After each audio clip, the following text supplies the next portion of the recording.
Okay, so I'm trying some different mic placements here. I know the last one was on my hat, trying to do things where, you know, you can't hear me breathing. Now granted, breathing is a requirement to being alive, but I don't think anybody wants to hear me breathing. Although, I mean, maybe I'm wrong. Let me know. All right, actually, if I get at least one comment that says that I want to hear you breathing, and then I get 5 likes on that comment, then maybe I'll make a separate little video clip of me breathing. I don't know, proof of life, verify I'm not AI. I don't know. Of course, is AI capable of making such a messed up individual? Let me know down in the comments if you want a video or just a audio clip of me breathing. Anyways, I know that sounds stupid. So we got all the parts, we got the hardware, and then what was found to be 6 spokes that were broken. As I went to replace them, I actually found that they were laced incorrectly. And while that's kind of funny, I'm not disparaging anyone previously who attempted to repair this, because good on you for, you know, attempting to take care of your own items, or maybe they had a friend do it, I don't know. But that also probably led to the reason why I got this for the price that I did. So I got the spokes replaced, and just getting the replacements in there as I was just snugging them down, a spoke on the other side snapped, just the little head off of the spoke, probably because it was taking a lot of tension on that side. So it's true at this point. I'm going to reassemble everything, and after the testing process, I'm going to go back and recheck it. So let's just get it reassembled, slap it on, do a systems check. Check, check, 1, 2.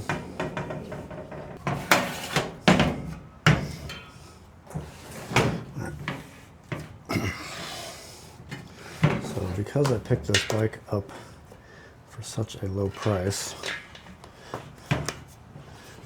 and frankly most of the parts on it are actually decent, acceptable, or / good condition, we're gonna rock with what we got, just so we can just run this test and find out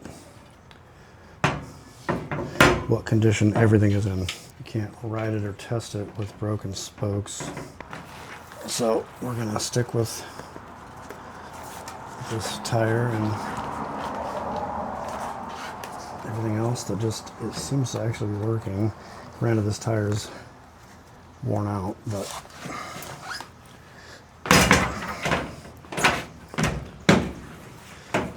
at the end, if everything seems worth it, then maybe we'll put some new tires on it. Okay, tires on, tubes on. Let's get the compressor, put some air in it. Do I have the thing? Or is that going to be on the one that my son has?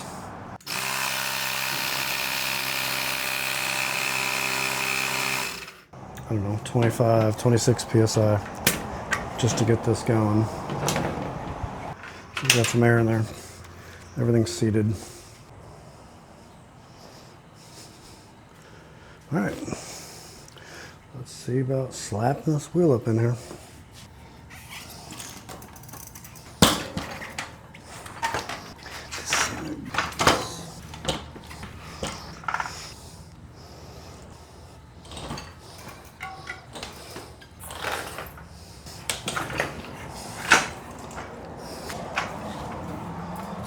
Being fat and stupid is not always the best.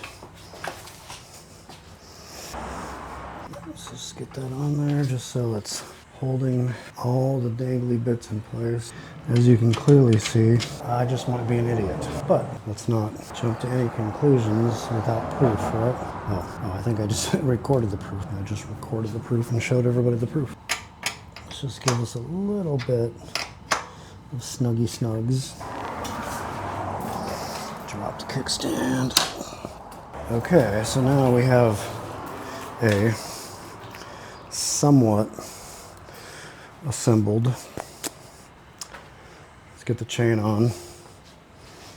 And in case anybody is curious about, you know, safety protocols and all that jazz with chains, I actually had a friend of a friend when I was a kid because I rode bikes a lot.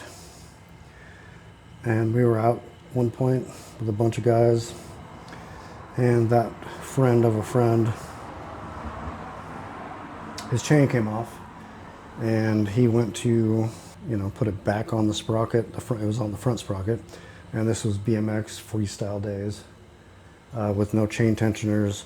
It was just a straight up, your chain's either tight or it's not tight because there's no suspension in the back of those bikes. So that guy was trying to put the chain back on his front sprocket, and as he did so, he pedaled forward with his finger still under there, and it cut the tip of this finger off, and this one was hanging by, you know, just skin. So I have always had an aversion. Fingers don't go into places where they could potentially be cut off. Anyway, I'm just gonna call that good for now because we're just trying to get things back into a position where we can just plug things in and just see what they do. You know, the check, 1, 2. All right, we have our electrical connector here for the hub motor. I looked at these thongs earlier and they appear to be okay. We have brakes and just test, make sure mechanically that everything seems to be free, nothing's in the way. Mechanically, everything seems to be functioning. Chain's on, wheel rotates. Electrical connections are in place for that rear hub because the next step is going to be the systems check. So let's get the battery. It showed that it had a charge. We're going to put it in. We're going to turn it on. I don't know.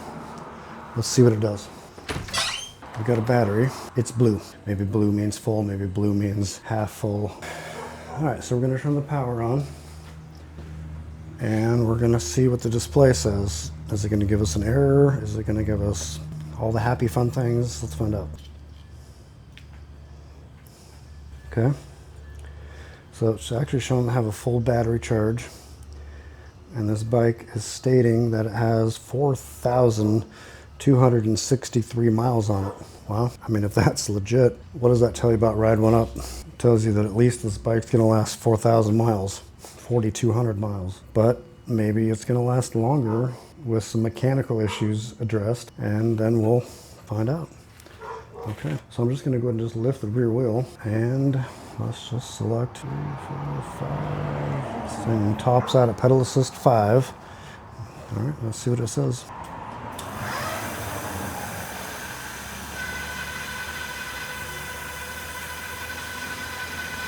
Okay.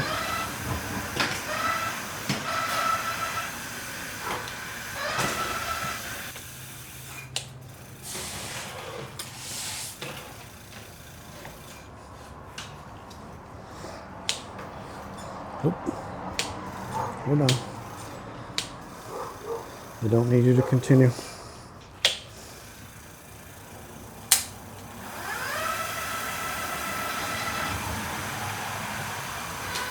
So this is hitting 32 miles an hour according to the display. I'll roll it off on the brakes. Oh, all right, chain jumped off and it wants to continue.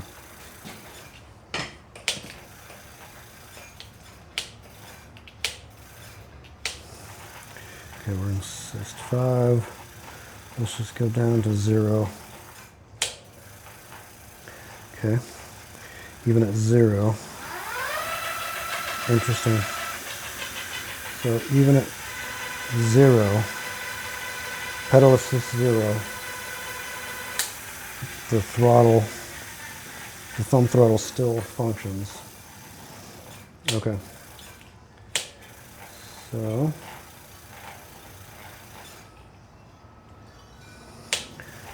let's just go ahead and turn it off. Okay. All right, so we got a pretty good starting point here. Replace the broken spokes. I'm gonna go through and tweak the rear wheel, make sure it's true prior to anything else. But it turned on, and it was showing on the display hitting 32. At one point, just turning the cranks, it showed 34 miles an hour. Obviously, that's without a load on it, but that kind of tells me a lot. So next steps, I'm going to make sure the chain stays on. I'm going to make sure that the tires hold some air so that I can do a test ride, and it seems to want to just continue to go. I was in pedal assist 0 and slowed all the way down. I hit the brakes, and releasing the brakes, the rear wheel still wanted to give power. It still wanted to drive. So we'll see. Maybe there's other issues, but for now, it seems to turn on. It seems to want to ride. Let's go from here and find out what the next step's going to be. So once again, if you have any interest in watching someone attempt to bring something back to life or completely destroy it in the process, subscribe, like, comment, share, all the things. It did not catch on fire. That's a positive first step. Nothing is melted, nothing smoked.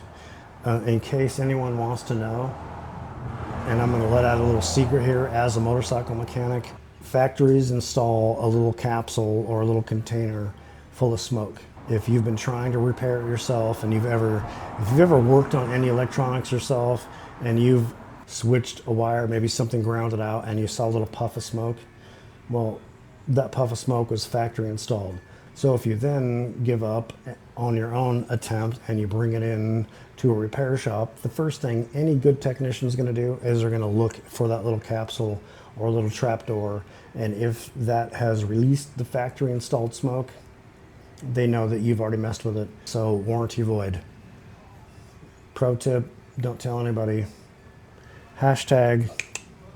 Anyways, so we're going to move on to the next steps.